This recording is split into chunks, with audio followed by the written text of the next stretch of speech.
Selamat siang investor, kembali bersama saya Melina dari Mexico Future News. Pada kesempatan kali ini kita akan membahas berita seputar indeks saham, forex, dan juga komoditas. Bursa saham Amerika Serikat ditutup bervariasi pada akhir perdagangan Senin waktu setempat atau Selasa waktu Indonesia Barat.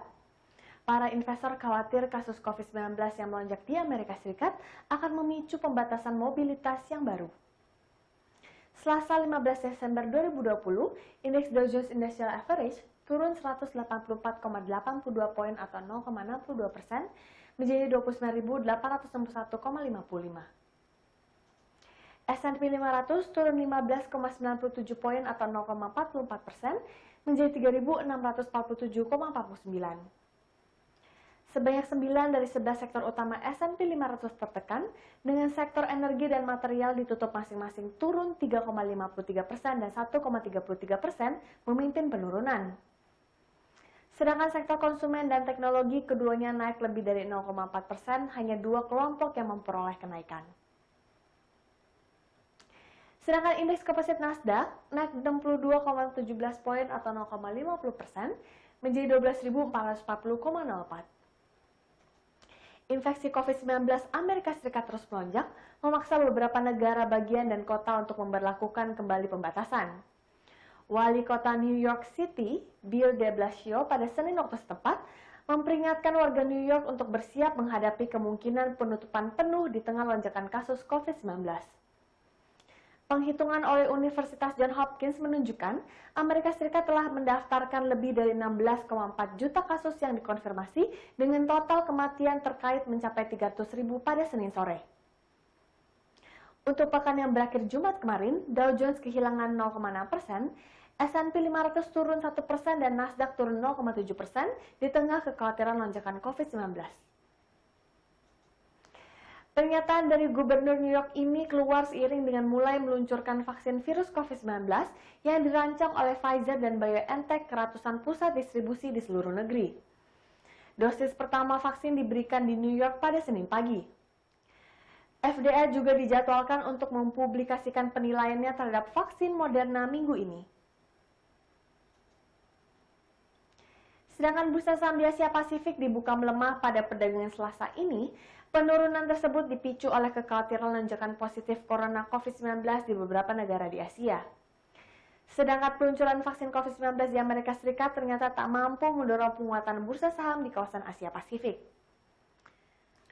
Mengutip CNBC, Selasa 15 Desember 2020, di Jepang indeks Nikkei 225 merosot 0,13%, sementara indeks Topix diperdagangkan 0,15% lebih rendah.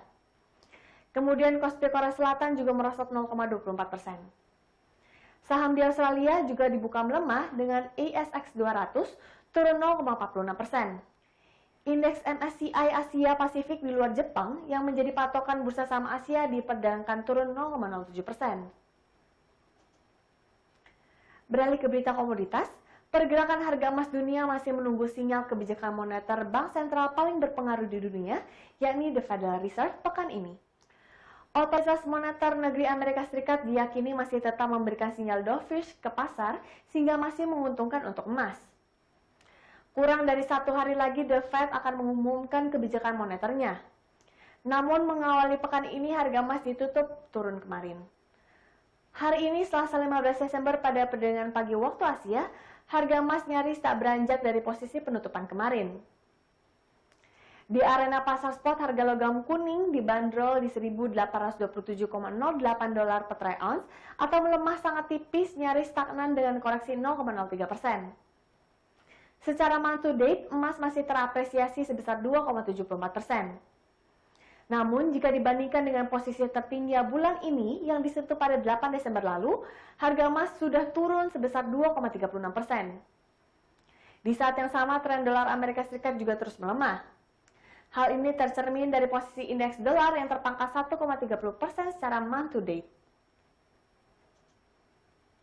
Program vaksinasi COVID-19 yang mulai berjalan di negara seperti Inggris dan Amerika Serikat membuat harga emas tertekan.